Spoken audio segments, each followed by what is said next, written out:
Good afternoon, everybody. Thanks very much indeed for joining the weekly Greater Manchester COVID briefing, the last one of the year. I'm pleased to say it's been a long year, but we're really grateful that you tune in and join us every week.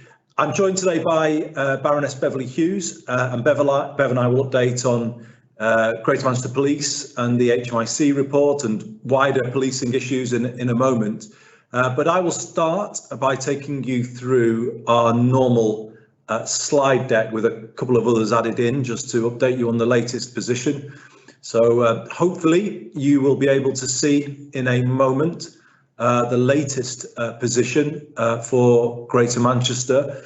What the slide shows is that we now have rises in 7 of our 10 boroughs, and for those who attend regularly, you will know that that is a change from where we've been in recent weeks, where we were seeing sustained reductions over pretty much all of our 10 districts. Now we see the beginnings of rises, small in many cases, but nevertheless a rise in 7, which overall for Greater Manchester shows that cases have slightly risen to 162 per 100,000 population. So that's the latest position on the cases. Go to the next slide, please. Here's the complicated age profile. What that says is it's still a pretty good picture, particularly in the over 60s, where we continue to see a slight fall. So I need to stress it's only slightly down, but nevertheless, that's something that we watch, of course, very closely. The rises that we're seeing are more in the working age population, and that is something, of course, as I said, we will continue to watch closely. But if we could move to the next slide, please. This is testing and the positivity rate across Greater Manchester. You can see that the overall number of tests carried out is slightly down. Perhaps that reflects the lower levels of spread that we've experienced in recent weeks, but of course that might be about to change.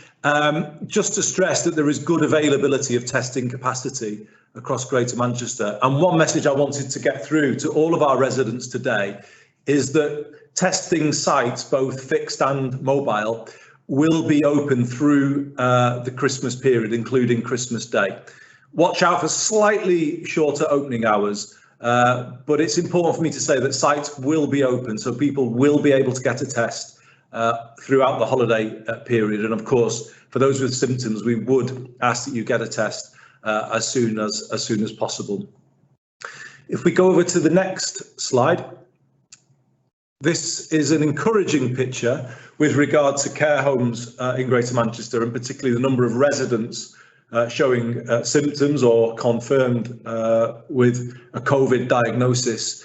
Latest figure at 2.4%, so considerably down on the position that we had earlier this month, where it was up to 3.7.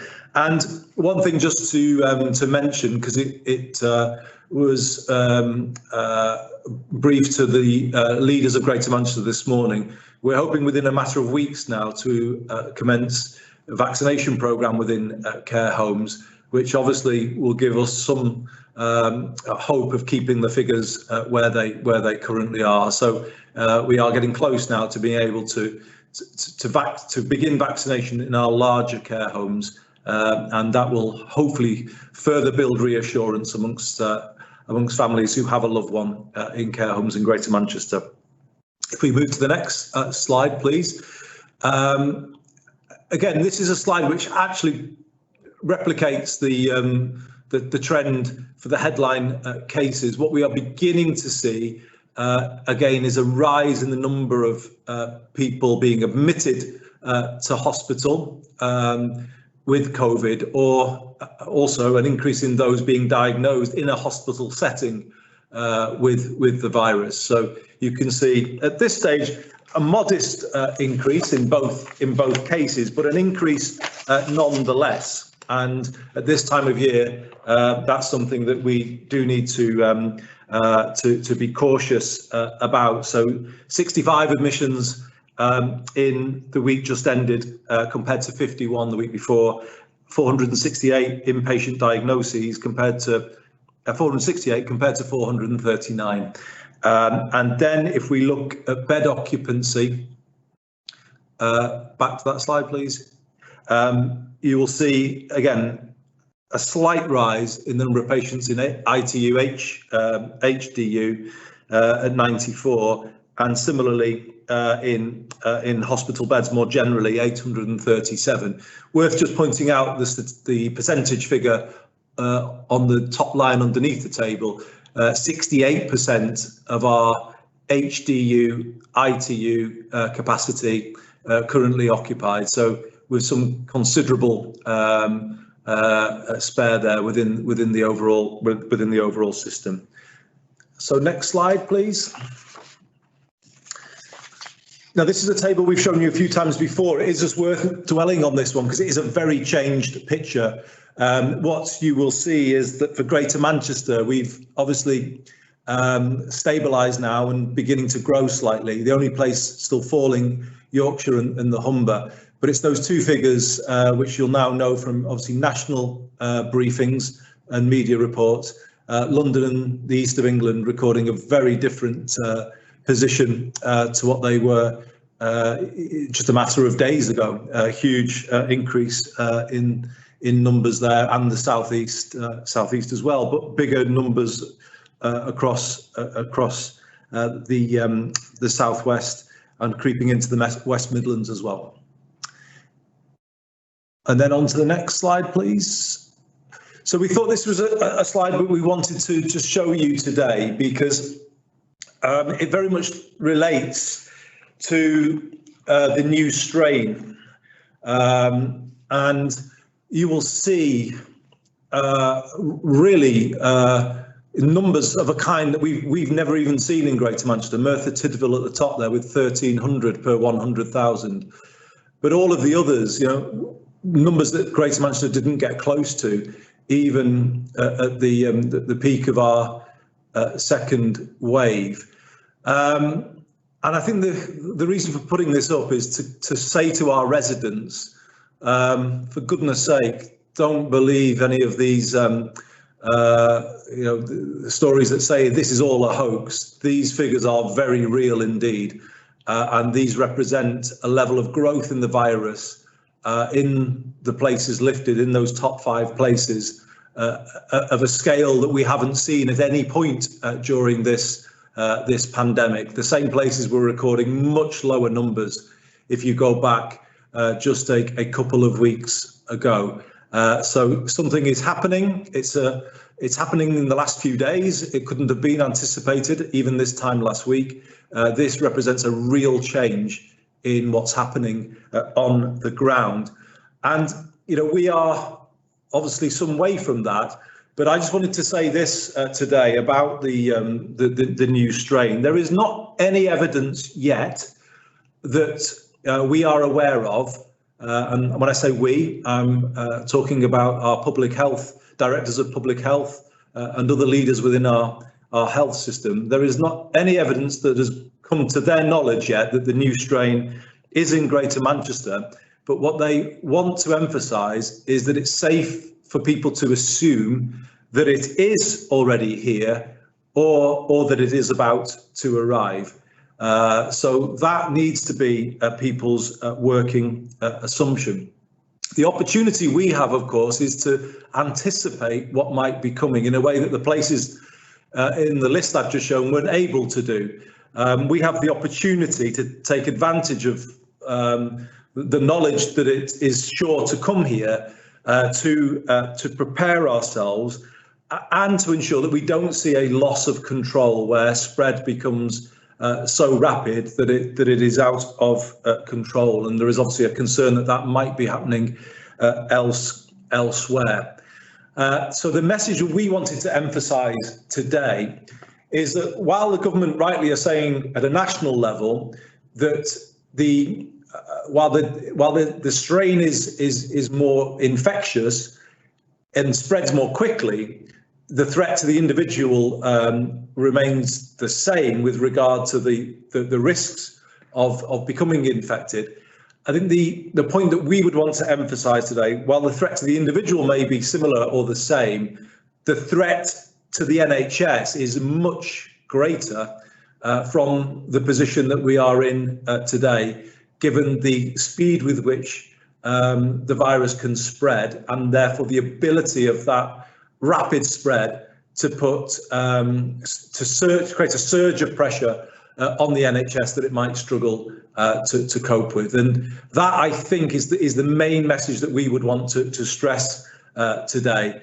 And we would ask everybody, and I'll put up the final slide with regard to our advice to residents with regard to Christmas. It's basically that we need to do everything we possibly can, all of us, to slow this down, because the advice from the experts is there is an inevitability about this new strain arriving in Greater Manchester. So obviously, within the new arrangements for Christmas, even within those arrangements, keep the number of people you're seeing to a minimum, and observe the normal advice that we've been observing people to follow all year, including the 2 metre distancing. It is a very changed situation that we are looking at. There is no doubt about that, and that is what we will be asking our residents to do, with very much the NHS in mind. We know in other parts of the country, capacity within intensive care is up towards the mid-90s. I think that's the case in London. So, this is already presenting real problems to the NHS, and we already know that January is often the month of maximum pressure in the NHS. So please observe all of these points over the Christmas period, and think at all times of your own actions and what that might do with regard to pressure on the NHS. So I will leave the health update there and turn to policing, and we'll introduce the Deputy Mayor in a moment. But I just wanted to provide an update on the statement that we made last Friday, and in particular on a meeting that we held with Her Majesty's Inspectorate of Constabulary last week. It was a very constructive meeting, and we are now working with HMIC to bring in additional support to Greater Manchester Police to deal with the issues in the report that they issued on recording of crime, and in the wider support that's provided to victims. So a lot of progress is already underway. Just wanted to clear up 2 points that I think caused confusion in the last week. In meeting with HMIC, it was made clear to us that, contrary to what was suggested, Greater Manchester Police isn't the second ever force to have been put into the measures described. Indeed, there are others who have been in the same measures or are currently in these measures. It's simply that fact hasn't been publicised in the same way, and I think it's important to point that out. Secondly, just to say something about the role of the Police and Crime Commissioner. It's important for me to point out that both I and the Deputy Mayor have daily contact with senior officers within Greater Manchester Police, and have had for all of the time that we've been in our roles, dealing with a whole range of issues that emerge on a daily basis. More broadly, we don't have the powers that HMIC have to conduct reports and reviews of the kind that they recently did. We don't have the capability to do that. So that's why we worked through them on the issue of the IOPS system. It was at our request that HMIC came in and conducted a review on the IOPS system. On other issues, such as recording of crime, they have an ongoing process of inquiry and will do their own reviews. Similarly, we work with the IOPC in a different way, where complaints are brought to us. We will often refer those complaints to the IOPC.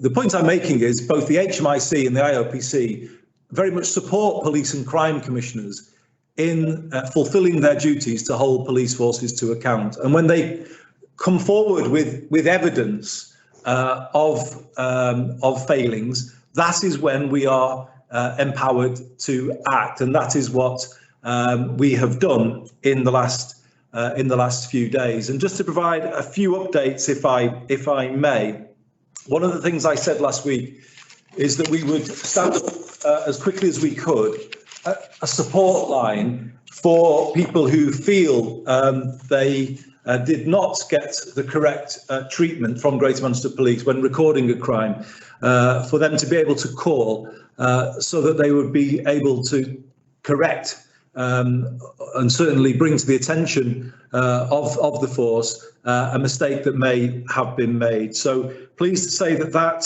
support line is now up and running and has so far received 15 calls. We would want to encourage you to publicise the number of that line. It's 0808 196 8416. It is a brand new service, but it is finding its feet and it is now up and running. And all of the calls that are made will be recorded and tracked, and where necessary, responses will be made by Greater Manchester Police. So I'm pleased that we're able to report that to you today, that is up and running.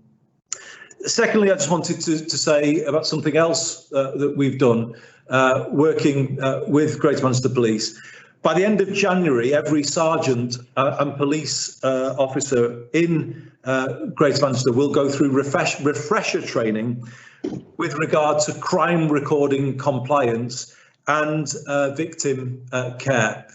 And that programme of training will be overseen by the Victims Commissioner to ensure it is of the highest possible standard. And I think the Deputy Mayor might want to say something more about that in a moment. So that's where we are as of today. Progress is being made at pace to respond to what the HMIC found. And without further ado, I'm going to now hand over to the Deputy Mayor to take you through more general issues related to compliance, but also to touch on the issues that I've just been discussing. So, Bev, over to you. Thank you very much, Andy, and good afternoon, everybody. I thought I'd touch on just some recent issues for policing, both general issues and also in relation to COVID activity. Secondly, to touch on the plans for Christmas and New Year period. And then thirdly, just add a little bit to the comments that the Mayor has just made with an update following the HMIC report and the statements of last week. So firstly, on recent activity, as I said last week, it's becoming an increasingly busy period, as is often the case at this time of year, for the police and for our local authority partners more generally, irrespective of COVID and its challenges. We've seen another 15-year-old boy stabbed last Saturday, and 3 other 15-year-olds have been arrested in relation to that incident. We've got a very major multi-agency operation in North Manchester against serious and organised crime there, a team of 17 officers, dedicated officers, intelligence officers, safeguarding specialists, local authority specialists as well, police officers in uniform, as well as covert patrolling the area. This is in relation to a number of firearms incidents and serious drug dealing in the area, which is really, really disturbing. There have been 25 arrests so far, many house searches and stop and searches, 13 vehicles seized, and a number of firearms and Class A and Class B drugs seized, and that operation will continue. We've seen a number of protests, haven't we, the last 2 weekends, and the first one was a very considerable number of people. It was a concerning situation because they marched down Market Street and mingled obviously with shoppers and people queuing outside shops to get in. That was a concerning situation. There was a repeat protest this last weekend, a smaller number of people, but nonetheless it's concerning. And I have raised directly with the policing minister that particularly now in Tier 4 areas, protests are prohibited for the time being. We are concerned because we had at those last 2 weekends before Tier 4 came into operation, we encountered people from London and the South East in Manchester for those protests. And there's obviously concern that with protests prohibited in London now, that we'll get more displacement and more people travelling against the rules to join any other protests here. So I would like him to consider extending that temporary prohibition on protests. But if not, if he won't do that, then at least he should make those protests be static. In other words, not marching around town centres in a way which is frankly dangerous, both in COVID terms and in public order terms. There were 3 arrests at the protest on Saturday. There weren't any public order issues. The arrests were for failing to give information for a fixed penalty notice. In relation to COVID activity recently, that's been very, very busy as well. There's a huge amount of work going on community engagement in terms of licensed premises and non-licensed premises. A lot of work in some districts with young people, with targeted youth teams out on the streets engaging with young people and pressing home the safety messages in relation to COVID. And that work will continue. So looking ahead over the Christmas period, the operations that we've had stood up in weekends recently, Operation Ocean and Operation Harrington, they will continue. The staffing of those has been sorted out. It does have an impact obviously in police officers and their families over this period, but there will be the full complement of teams, both in the districts, in every of the 10 districts, as well as some significant mobile units that we can deploy immediately in response to local demand from those areas.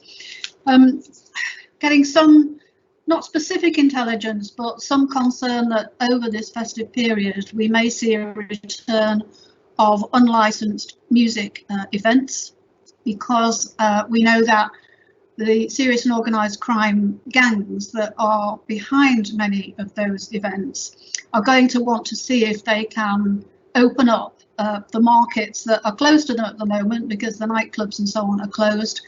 And as we saw over the summer, because it is organised crime behind many of these events, they're very dangerous places for people, not only from the drugs point of view, but the potential eruption for violence and the kind of serious sexual assaults that we saw at some of those events over the summer. So really want to say a strong message to people who, if those events do arise, please don't go. And to parents, you know, please be aware of the people who are behind these events and the danger that your youngsters will face if they go along to them. In terms of COVID restriction, the police will be continuing their normal approach. However, the main issue continues now, and we expect it to continue over the holiday season in relation to large house parties. Many of those are in Airbnb premises. We're finding a number of key safes now, you know, appearing over parts of Manchester, particularly City of Manchester, North Manchester, keys to Airbnb properties, which obviously are access for large parties. So action's been taken where we found those, but we expect that kind of activity to continue over the holiday, and we'll be on the watch for it. I think, as the Mayor said, you know, it's extremely likely that the more infectious and transmissible version of this virus is already here. And that's why we would say to people, reinforce that message, that please observe the safety behaviour, observe the social distancing and all of that, and do not have large gatherings, and limit your gatherings over the festivity period as much as you possibly can. It's really very important if we're to avoid the kind of situation we're seeing in the south of England and to avoid tier 4. And then finally, just to add to the Mayor's comments on the development since the HMIC report, I think he's covered most of those things. Members of my team are working very closely with victim support. I will have a weekly report from the crime support line giving me details of all the callers and the stories they have to tell. And we will be putting together some thematic reports so that we can demonstrate both to the police and to the public just what kind of situations people were dealing with and the outcome for them of not getting the response that they needed from the police. I'm very pleased that the Victims Commission is working with us. I know Vera Baird very, very well, and I think her involvement, not only in the training, but working with us more generally, to put the voice and the experience of people who experience these kinds of crimes right at the heart, both of our understanding of what the policing and the wider response needs to be, but also the wider understanding of the public. And all of those people who contact the line will be followed up, and the response will be proportionate to the issues that they're raising, because we very much want to, make amends, make better the experience that they have had so far. So I don't think there's anything else really. Oh, the Gold Group, chaired by the Acting Chief Constable, is up and running. Members of my team are embedded in there, as well as someone from the Home Office, and it's into that team that the additional support that the Inspectorate can help us with will be added as we take forward the implementation of the improvements that we need to see. Thank you, Andy.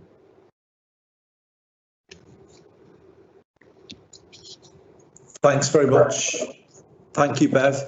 I think we're going to hand over to you, Ross, now to take us through questions from colleagues in the media. Thanks, Andy. I'm going to take a question from James Much at the Bolton News, and I'll put this to Bev in the first instance. After the change in Christmas COVID rules, how have police had to change its approach? Have officers' leave been cancelled, and will police be actively checking there is no household mixing at homes over Christmas? Thank you, James. Basically, the police approach in relation to households and individuals will continue as it has with those 4 E's, so that they will be trying to explain and engage with people before going to enforcement. They won't be knocking on doors, trying speculatively to find family gatherings and check, if they're abiding by those rules. They will be responding, though, to reports from the public. The focus will be, as I indicated, on the very large gatherings that I hope don't happen, but may well happen. So the Airbnb locations, people gathering in large groups, sometimes on the streets, as we've seen. So that will be the focus. Sadly, some officers' leave will have been cancelled because arrangements have been put in place to make sure that we can properly resource the response and the enforcement that's required, working with our local authority partners. But there won't be any knocking on doors. It will be response to reports, and it will be focusing on those large-scale events where people are, if they are at those events, they will be too close together. They will be mixing, and they will be taking a risk with transmitting the virus. Thank you. Thanks, Bev. Andy, do you have anything to add on that one? No, it's okay, Ross. Fab. Just quickly to Steph Oliver's, I know you've probably addressed this earlier, but just in case you wanted to add anything to it. Steph Oliver at Sky News asks, do you know what percentage of COVID cases in GM are due to the new variant? And do you also know what percentage of COVID cases in the Northwest are due to the new variant? And I have seen in Kevin Fitzpatrick's question, apparently it's 17%, and that came from NervTag briefing at Cobra for the Northwest, that figure is. So thank you, Steph. If I could just reiterate that we don't have any evidence in relation to the new strain within Greater Manchester, so we wouldn't know. at this stage how many cases are linked to the new variant. I think Ross has answered the second question. Obviously, the increase overall in the Northwest is 24%. So I think the emerging evidence from NervTag is that there is a significant percentage of those cases linked to the new strain. Now, I think as far as I understand, there is only confirmed evidence in Cumbria at the moment, not elsewhere, although it is felt that the neighbouring area in Lancashire and indeed Cheshire, where it borders Wales, are obviously at risk, given that we know the new strain is active in Wales. So that is the position as we have it at the moment, Steph. As I say, it's safe to assume that it's already here because, given the virulence of this strain, it is likely that it is spreading very, very quickly indeed. Thanks, Andy. Given the number of questions we're getting, and I'm going to go straight on to Vincent McAviney at 5 News. Andy, do you think the government should roll out Tier 4 restrictions to the Northwest and around the UK now to get ahead of the variant, to get ahead of the spread of the new COVID variant? Well, I think, Vincent, we have to act proportionately. I always will point out that Greater Manchester will have been under restrictions for 5 months by the time we get to New Year's Eve. And I think people need to bear that in mind in terms of what that has meant. Tier 4 restrictions would create significant issues for people over the Christmas period in terms of the plans that they may have. And as I've shown you today, the figure in Greater Manchester for infections is 1% growth at the moment. And that, I don't think, would justify Tier 4 at the moment on the evidence that we have. And I just have to stress that if the government has other evidence that they've not shared with us, then perhaps they would reach another verdict. But in terms of right now, I would say not, although we do understand that the government will be reviewing these things between Christmas and New Year's, the latest information that we had. And of course, we will follow the evidence as much as they will. But I think at the moment you have a clear, even though I have mentioned Cumbria, I think the northwest of England is in a different position to the rest of the country. And given that, the scenes of the weekend are not going to be repeated, and that wherever people have travelled to, that's now where they're staying, we can assume that we won't see the same level of spread that we would expect to see in a normal time. Directors of Public Health here have asked people who've travelled from a Tier 4 area to self-isolate, and I'm going to reiterate that advice today, because if they do, it is perfectly possible that Greater Manchester can keep its figures in that low position that I've said, and that wouldn't justify Tier 4 restrictions at this moment in time. Thanks, Andy. Pippa Crerar from the Daily Mirror asks, how concerned are you about the spread of the new virus strain to GM? The second part of our question you've just answered. Sir Patrick Vallon suggested that cases of this highly infectious strain are now everywhere.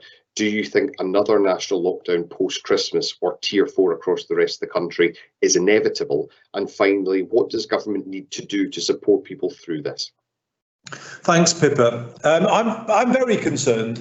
So I was presented with figures today, and I've shared some of them with you, that actually did surprise me. And it's why I took the decision to put them before you this afternoon.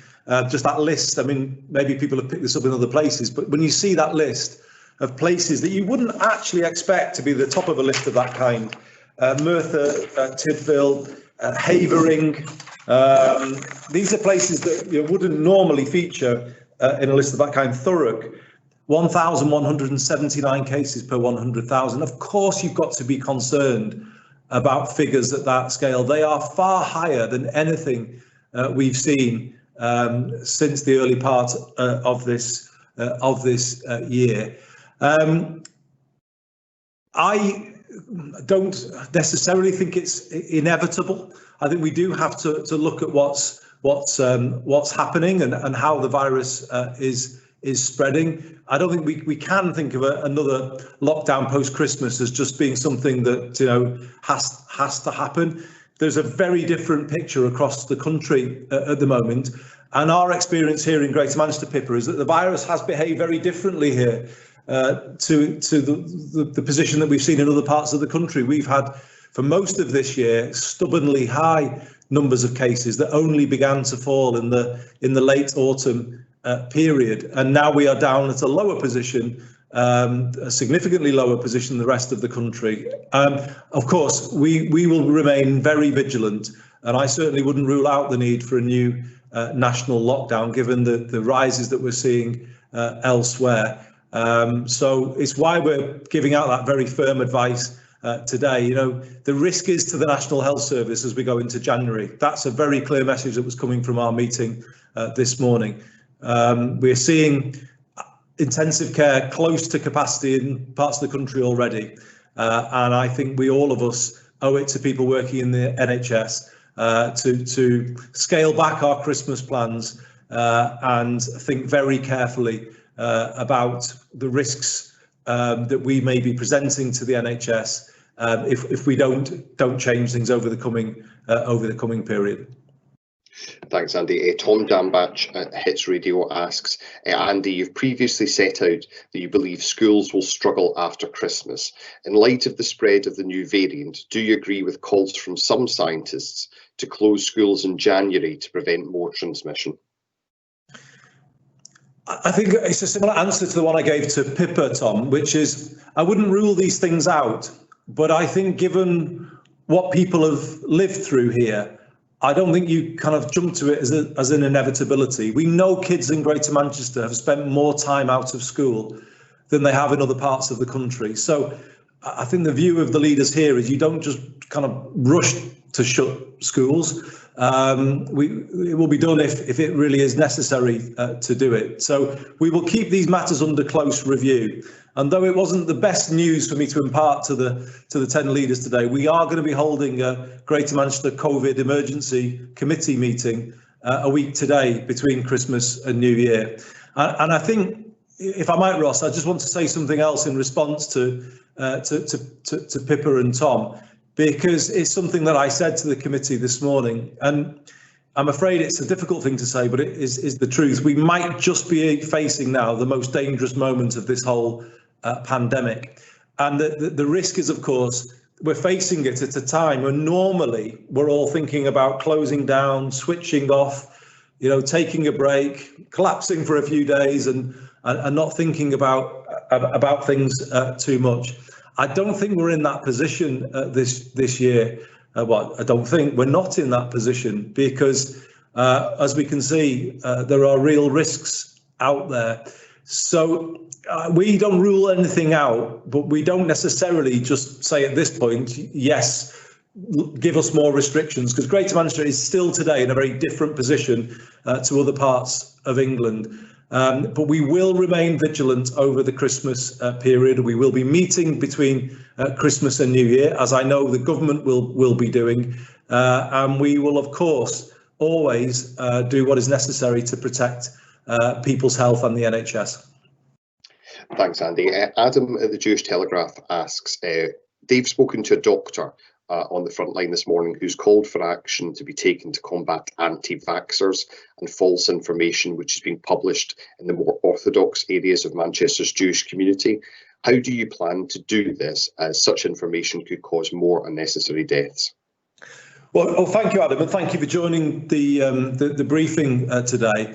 It's very worrying what you are saying, and I will certainly now ask for a meeting to be called early in the new year of the Jewish strategic group, which we've set up with partners, including Greater Manchester Police and our councils, to ensure that there is a good line of, well, the group ensures there's a good line of communication, but this group is there to pass on those reliable quality messages to all parts of the community.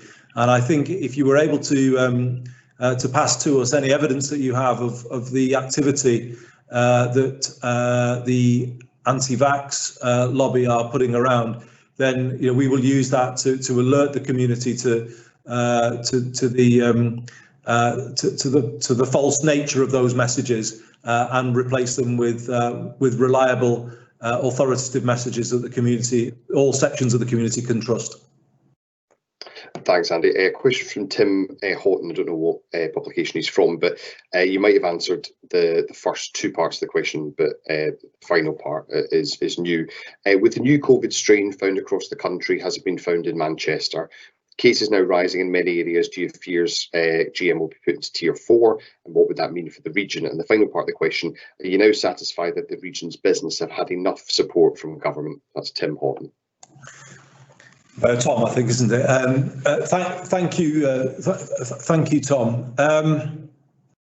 Well, as I say, I mean, I can't rule anything out today, but I would ask the government to obviously look at the cases here and not just go towards a blanket approach,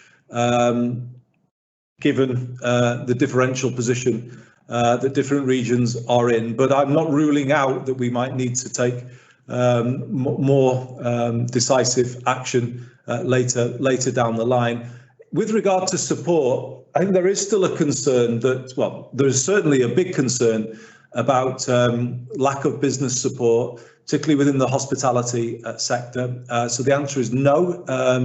With regard to your question, the fear is that many pubs, restaurants, other hospitality outlets will not reopen in the new year because we will lose some of those businesses.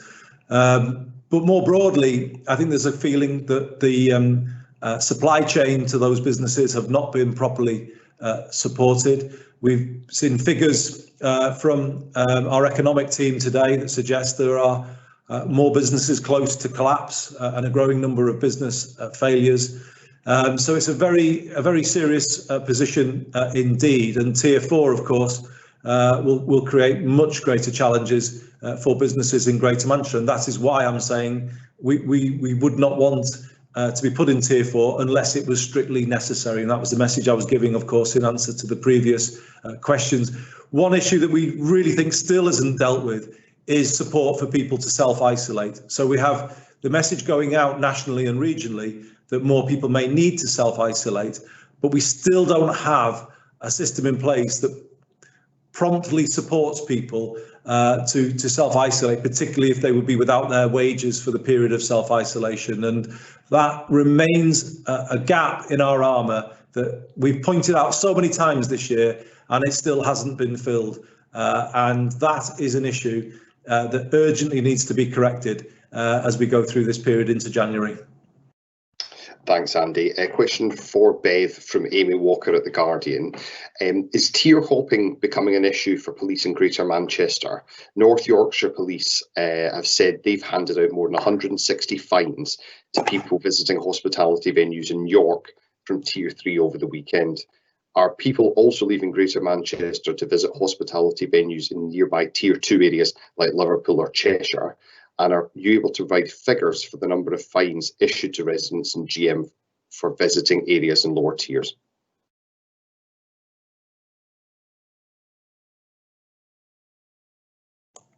Sorry, Bev, you're on mute. Thank you, Amy. I mean, tier hopping's an issue in the other direction for us at the moment, in the sense that, as I indicated earlier, concerned about people from Tier 4 coming here, and that will be a focus for the police in Greater Manchester. I think we've got anecdotal evidence, yes, haven't we, that people in Greater Manchester are visiting areas where they can access hospitality venues such as Liverpool and Warrington potentially. We don't have the figures for the numbers of Greater Manchester people who might be issued with fixed penalty notices for that. Those notices obviously would be issued by the police services in those areas, so we wouldn't immediately get to know that. So I can't answer that question for you, but clearly those areas in a lower tier will be as concerned about people from here going there as we are about people from Tier 4 coming here, particularly those areas where there's the new strain with much greater transmissibility.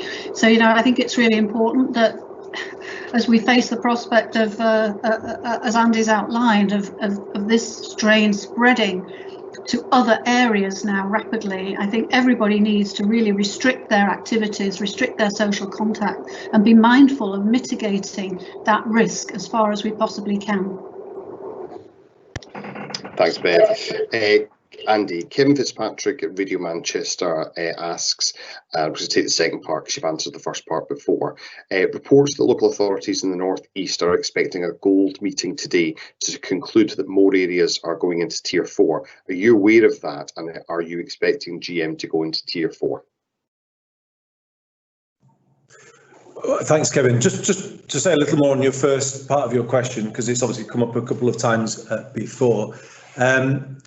So the figure that I gave before is that we've got a 1% increase in Greater Manchester in cases, and the experts told us this morning that that was more likely to be linked to changes in restrictions rather than the new strain, and that there isn't direct evidence that it is here, but we expect it to be here, and the figures could change in the next few days, hence the meeting of the Greater Manchester Committee next week. So we don't have a figure for the rate in Greater Manchester, but obviously we are watching things very closely. And I think more broadly, it's hard to know precisely how many cases of the new strain. We were told today that the general testing isn't able necessarily easily to separate what's the new strain versus the old or the existing strain. I think what people are doing is they're making assumptions based on the level of growth in cases in different parts of the country. But if we can tell you more the next time we brief you, Kevin, we will, because obviously we want to be on top of the situation as it develops.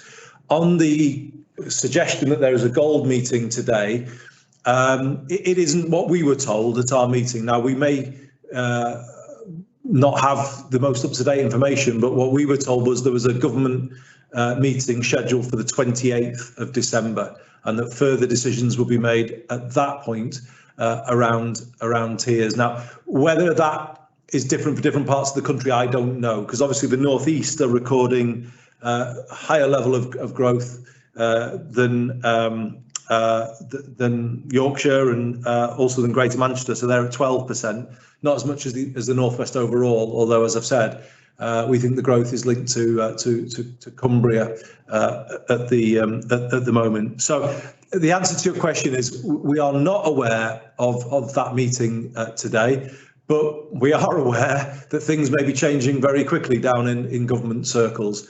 But I would want the government to bear in mind the Greater Manchester position, which is very, very different at this moment in time to the rest of the country. Thanks, Andy. A question from Stephen Kingston at the Salford Star. He asks, did Greater Manchester leaders dodge a bullet last week asking the government to put Greater Manchester into Tier 2? And he also asked, why are no public health directors ever present at these press conferences rather than or together with politicians? Thanks, Stephen. No, I don't think so. In the Greater Manchester leaders throughout this, and I've been working with them, and of course they're not just Labour leaders. We have a Conservative leader as well.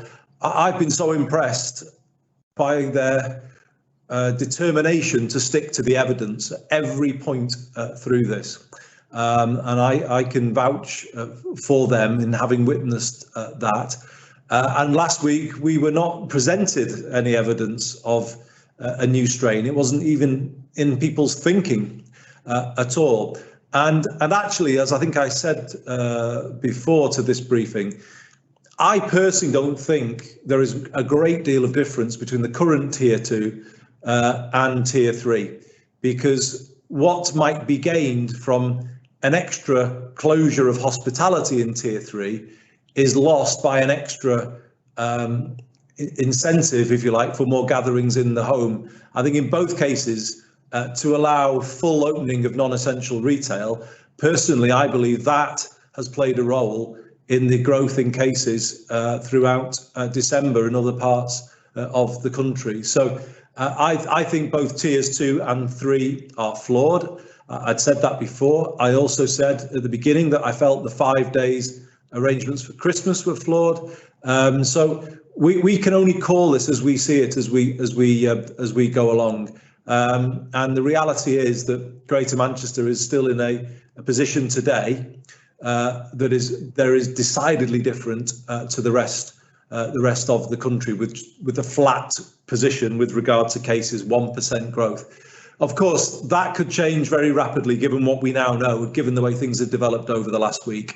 But no, I don't think they were being irresponsible in terms of those with the lowest number of cases asking for a tier 2 position, because that would be very much in line with what's happening in Warrington, in Cheshire, in parts of the Liverpool City region, and other boroughs other regions across the country were split, and it was never made clear why that wasn't the case for Greater Manchester. A week on, it does look different, but I think if you go back to what was asked for at the time it was asked for, I don't think it was unreasonable at all for those leaders to be saying what they were saying.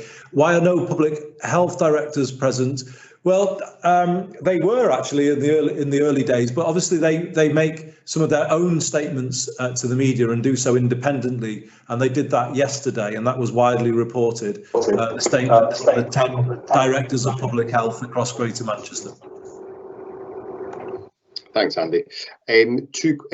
Bev, there's a set of questions from Michael Gaffney and Michelle Livesey. I'll take them together. Just given the time, if that's okay. Michael Gaffney at Heart and Smooth asks, notwithstanding the work you're currently doing with HMIC, do you feel the need to review how the GMCA and the police and the police and crime panel oversee GMP, given how long the problems identified have existed without being addressed? And secondly, regarding GMP themselves, would you consider bringing a completely fresh set of eyes to review the leadership and culture problems that have been identified by HMIC, i.e. management consultants? And also just a third question, if it's okay. Michelle Livesey asks, can you tell us a bit more about the refresher training that Andy mentioned that every officer in GMP is going to undertake off the back of the HMIC report? Okay, thank you. Michael, this is so important. There's nothing off the table. So we will look across the piece at governance. Actually, in terms of the day-to-day governance that I undertake with the police, that's quite robust. I instituted new arrangements when I was appointed, so that there was a more formalised and very regular meeting with the senior team, and that continues. And the police and crime panel, by the way, they don't oversee GMP, they actually oversee myself and the mayor. So there's a hierarchy of governance arrangements outside GMP. I'd like to make clear, though, that one thing the inspector said in her letter to us when she was announcing the higher level of engagement measures, and that she reinforced when Andy and I met with her last Friday evening, was that it's the governance inside GMP that needs to be strengthened. In other words, they have obviously a series of boards and meetings where information is reported, where they assess performance, and actually the point she was making was that they themselves should have been able to see what the inspectorate came in and found, and it's the governance particularly she is concerned within GMP that gets strengthened, and that those lines of accountability from people lower down the organisation right into the senior team are more direct and stronger than they are at the moment. And regarding a fresh set of eyes, actually we're thinking very broadly of the kind of expertise from different sectors that could be brought in to support the work of the Gold Group and the task force, and we are actually talking to some people from the private sector, the kind you mentioned at the moment. We've got to have those conversations and we'll see where we go, but we're certainly not got a closed mind about drawing on the expertise from other parts of the business community. And Michelle, the training is being developed. So, what I will say is that it will be it's very victim focused. We know that, you know, lots of the problems that emerged here actually arose because the experience of the complainant, of the victim, you know, did not seem to be front and centre in terms of the decisions that individual officers made about what to do and whether to close a case or whether to continue it. So that will be the focus, understanding, really appreciating the impact of these incidents from the point of view of the victim and incorporating that into the decision-making process and the investigation that follows. Thanks, Bev. Given the time, we've still got a few questions. If people are happy to run on, then we can just take these now. Nigel Barlow about Manchester asks, Andy, it seems pretty inevitable that much of the country will be in Tier 4 after the holiday break and maybe for a long period. What sort of roadmap would you like to see from the government to moving back towards some sort of normality?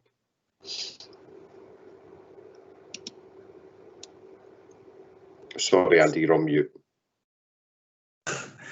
A year of this and still haven't learned. Nigel, thank you. It doesn't look great, does it, right now? And as I say, you know, there is obviously a strong possibility at some point we might end up in Tier 4, but I would still call it a possibility rather than an inevitability, because if people do follow what's been said around not travelling through this Christmas period, isolating as they've been asked to do, and obviously if people are now staying at home, we're entering a period that is akin more to the April lockdown possibly than we've had at any other point during this crisis. So I think there is a chance that the period we're about to go into, if people do follow the rules, there is an if there, but if they do, might actually sort of begin also hold back some of these increases that we're seeing. But obviously we will have to watch out for that. Your question's a good one though about the roadmap, and just to reflect something that came up at our committee this morning. Obviously the vaccine is a massive part of the roadmap. It's kind of frustrating, I think, for all of us that test and trace is almost kind of gone as a sort of debate because it's just been overwhelmed, hasn't it, by this situation that we are in, and that will have to come back in as a question when we get the cases back down again in the spring, so that the test and trace system can regain some sort of control on this. But I think the key issue is the vaccine at the moment, and what was coming through from our leaders this morning was a frustration about how top down the rollout of the vaccine is being organised. There was reports of vaccine turning up in places that didn't have the necessary staff to administer it. Also that it was all being done in a highly centralised way. And certainly a call from our leaders, and perhaps this becomes more relevant when the AstraZeneca vaccine lands, as we hope it will do early in the new year. I think there's a call to work with the government on more local control of the rollout of the vaccine, because we believe that will lead to a more efficient rollout of it, and I think might better help us get a grip on things. I mentioned the programme that we're going to start soon in our care homes. You know, that's the kind of thing that we can do if the government give us more leeway over how we manage the rollout at a local level. So I think initially, Nigel, the roadmap concerns the vaccine and the most efficient rollout of the vaccine using local knowledge, which isn't currently the way it's being done, but we would hope to persuade the government that that's how it should be done. We've had a briefing this morning that the number of vaccination sites will increase rapidly early in the new year to around 50 and possibly more by the middle of January. So, you know, the infrastructure will be there, but we just would like greater control over the rollout. Beyond that, once we get the cases down, you would want test and trace, if you like, to come back in and see out the virus, if I could put it that way, because once cases are coming down, you would want test and trace then to be able to hold them down. Once we have a higher percentage of the population vaccinated, it should become a more manageable job for Test and Trace to keep a lid on the virus once we get to that point. So we need to put in place support for the local control of the vaccination programme, which we would like to see alongside local control of Test and Trace. And for me, that would be a roadmap that would take us to the middle of the year and would allow us to use local knowledge to best control the virus and get back to the normality that you talk about. Thanks, Andy. I'll take Jen Williams' questions now. Andy, would you rather see areas placed into Tier 4 gradually if the new strain makes itself felt, or a national lockdown? On hospital pressures, they're now going in the wrong direction. Would it not be wise for extra measures to be brought in now in order to stop that getting to a London situation where capacity is so constrained?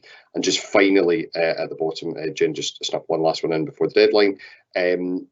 Where is the police constable recruitment process up to? And do you think a fresh pair of eyes is needed, given what you've just said about internal governance structures? Okay, so thank you, Jen.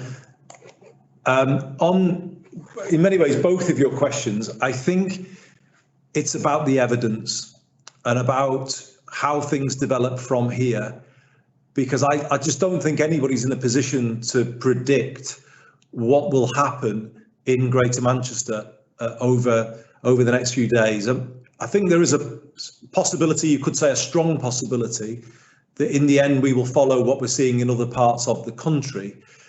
But one of the ways, the reason why I put some of what I've put today is to say to people, look, we can actually get ahead of this and we can change it. We don't want to lose control of this virus in Greater Manchester, and it's in our hands. So being now aware of this new strain and how quickly it can spread, actually the rules and the guidance becomes more and more relevant every day, because now this thing can really just go like wildfire, much more so than we saw earlier this year. So everyone has to sort of change how they're viewing this situation based on the evidence that I've presented today and those kind of really high numbers from sort of unexpected parts of the country. So I don't think we can say it's inevitable today that Greater Manchester will see what we've seen in other parts of the country. You know, the Christmas period, I think, will bring a form of lockdown that hopefully helps reduce the spread. But we will obviously have to be vigilant about that. We will keep in discussions with the government, and if the evidence changes, of course, we would look at measures being introduced to stop a situation that may be developing in London. As I said today, 68% of our ITU, HDU capacity is currently occupied, and that is lower than it would ordinarily be. So there is capacity there, and there is the ability to add extra surge capacity if we need it. So as of today, Greater Manchester is in a different position, but the feeling was from most people on our call today that we are going to see rises and we're going to see extra pressure. I think the question is just responding to the evidence rather than placing restrictions on people before they are necessarily justified, or indeed in advance of any real pressure being felt on intensive care. But we will keep the situation under close review, and it's why, as I say again, we're meeting between Christmas and the New Year. Thanks. On the Chief Constable recruitment, do you want me to bring Bev in on that one? Yeah, I was going to say something on it, Ross, but why not go to Bev first? Yeah, go to Bev first. Okay. Thanks, Jen. The police constable recruitment process, from 2017 actually has been very positive. that includes the extra money that the Mayor put in from the earliest opportunity from the precept, because our priority was to increase the number of police officers, and we recruited 320 over that first couple of years. And then with the government uplift programme, the first year of that has just concluded, and we met the target there, which I think from memory is another 347.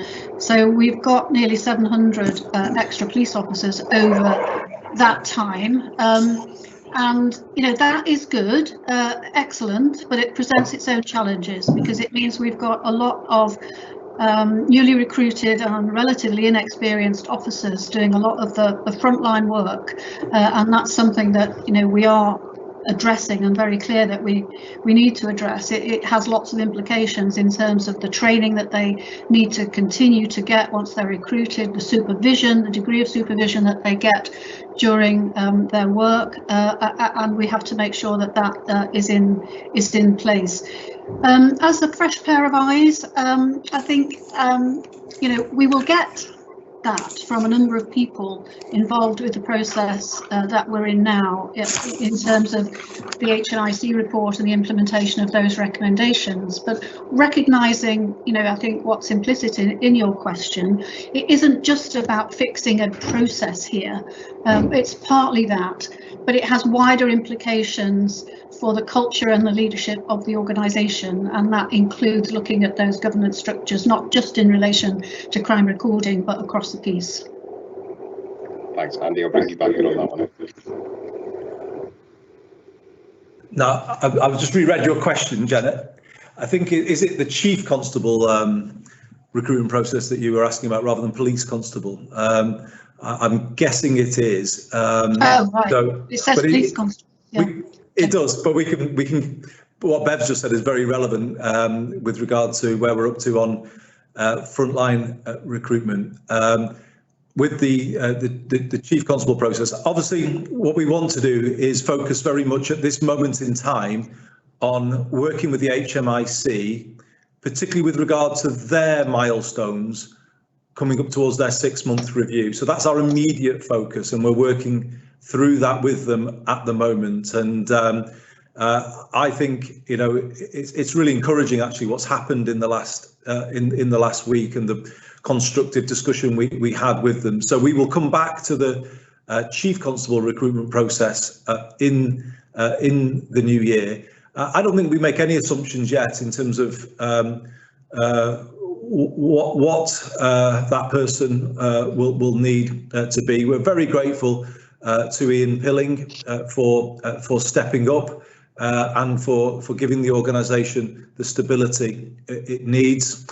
I think implicit in your question, though, is the need for culture change, and I touched on this last week. We do need to see culture change within the organisation. It's clear to me, looking back at the events of the last few days, that it wasn't just the seriousness of what was in the HMIC report, it was the failure of the organisation at its most senior level to lead a response to that report and recognise the seriousness of what was in it. And the inspectorate did indicate that the response to the report from the highest level of the organisation in some ways also led to their decision around the enhanced measures. So, you know, that is where we are at this point in time. I think we need to be very focused on a process that will deliver improvement as quickly as possible, and that's what you've heard from the Deputy Mayor and myself today. And the last thing I will say, Jen, on this is it's what Bev said, and it's why I'm so grateful to Vera Baird for working with us.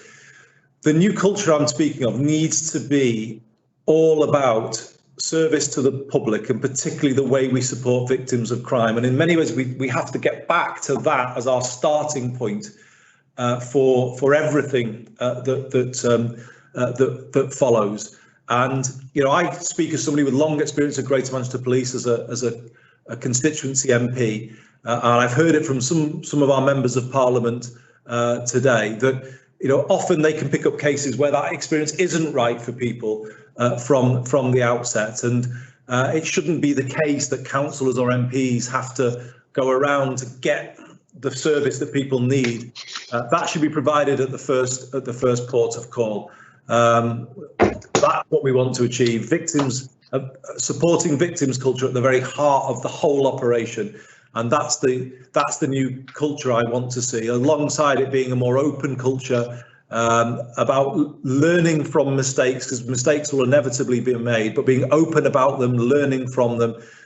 This is going to be a long journey, but I'm absolutely confident that we can make the improvements that we need to see. Thanks, Andy. I'll just, given the time, I'll take the last two questions together, if that's okay. Rowan Bridge at Radio 5 Live asks, given concerns about the spread of the new variant of COVID, why are you not calling on people to stop their Christmas plans altogether, as people in Tier 4 have been forced to? To say the virus situation is not as bad here surely is missing the point, as the situation faces getting significantly worse in the new year. Tighter measures are not taken now. And the final question is on a different note. It's Kevin Fitzpatrick, and it says, Brexit. What do you make of the scenes of queuing lorries, and what preparations can be made in GM to mitigate any disruption in January? So thank you, Rowan. And I understand very much where you're coming from. And there was, of course, a high level of concern about the situation across the country, expressed at our committee meeting today. But we faced a year here where Greater Manchester has often been in a different position to the rest of the country.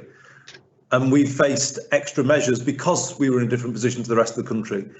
It happens today that we are still in a different position to the rest of the country, but this time in a better position. And, I have to get the balance right here between being obviously fair to people who've lived a long time under restrictions, whilst at the same time alerting them to the risks that lie ahead. Now, we will continue discussions with the government on these issues over the coming days, but I don't think it follows immediately on the basis of what we've seen that immediately Greater Manchester goes into Tier 4, because, as I say, there is no evidence today that the virus is here, although we assume that it is, but there's no evidence that it's causing any great increase in cases. And as I was saying before, we are entering a period now where people will begin to slow down, where they will be staying at home much more. And obviously the Christmas plans that they have, we would hope would be modest. But I think it's too much to say to them today. I would say that we ask them to stop their Christmas plans altogether, as you say in your question. So we would ask them to keep it local, as the Chief Medical Officer has said. Keep it modest. But I think we are justified in saying that at this stage, I don't think it would be fair just to say Greater Manchester goes immediately into Tier 4. Yes, we're in a different position to the position elsewhere in the country, but we'll be happy to review this with the government on the 28th to see if any further changes are needed at that point. And then Kevin's question, I don't know whether Beth fancies straying into the world of Brexit with me. There's certainly security concerns, I think, when it comes to Brexit. I've lost the score. It's back again. I'm back on the screen. Well, I think we all kind of look at the scenes around the Dover area, the Kent area, and it's of great concern. And one of the issues that came up this morning at our committee was the fact that the vaccine is coming in from Belgium, and concerns were expressed by leaders about potential disruption to vaccine delivery. So we need to see these issues resolved. Obviously, the current pressure is linked to to the new strain, but then again, you can't disentangle it from Brexit either. I think it all points to a sensible resolution of the Brexit negotiations, the agreement of a deal that will allow us to bring a degree of stability and continuity to our arrangements with our European partners. Life is complicated enough right now without making it even harder. So I hope common sense will prevail over the coming days. To throw in a no deal situation to the situation we'll be facing between Christmas and New Year, I think would be reckless, and it shouldn't be done. But I will say no more and pass over to the Deputy Mayor to say something. There is obviously the whole security side of a Brexit no deal situation. That's right, Andy. I mean, I understand the focus on getting a trade deal, but the European commissioners have made it clear that if we don't get a trade deal, we won't get an agreement on continuing with the reciprocal arrangements around security measures and our access to so much of the European apparatus that is absolutely crucial, you know, to our policing activity, not just internationally, but here in this country. So it's absolutely imperative, and it's been difficult to get airtime really to help people understand how important that is. So it's crucial both economically and in terms of our security that we do get a deal. I mean, I look at those scenes down in Kent and Dover, you know, with horror. It looks absolutely chaotic. There will be an impact on that here because we've been asked, as other police forces have, to be prepared to offer mutual aid, that is send our officers down there to help with that situation should it be warranted, which obviously creates other pressures for us up here. So we absolutely do need a deal that deals with the trade issues, but also therefore encapsulates agreement on the security measures. Thanks, Bev, and thanks, Sandy. I think that's us done. Okay. Just to say one final word, Ross, just to thank everybody for joining us this afternoon. Thank you for your questions, everybody, and for your regular attendance this year. We've really appreciated you following events here from Greater Manchester. I think it's added, this weekly briefing has added something to the national debate and a dimension that I think has helped people understand the way things are developing. So thank you for being a part of this briefing throughout this year. Just to reiterate in closing, there is no complacency. Obviously, there is going to be hypervigilance from Greater Manchester over the coming period. We want our residents to have a Christmas, although it can't be what it normally is, and we would ask them to keep it on the modest side. But we do understand how hard it has been for them to live under restrictions for many months now, and obviously the sacrifices they've made are shown in our figures now, and you know we thank them for that. But this is a difficult thing to say, but we are entering the period of greatest danger, I think, now with regard to this pandemic. As we come through this period and into early January, as we look at this new strain developing around the country, you know, just as we might want to switch off, I'm afraid it's the time to keep switched on. And that's not just politicians or experts I'm talking about, it's the public too. None of us can drop our guard at this moment in time. It's going to be a tough January, and I think we all need to sort of lie low over Christmas and prepare for what's coming. It's going to be a very difficult time, most of all for our colleagues in the National Health Service and in social care.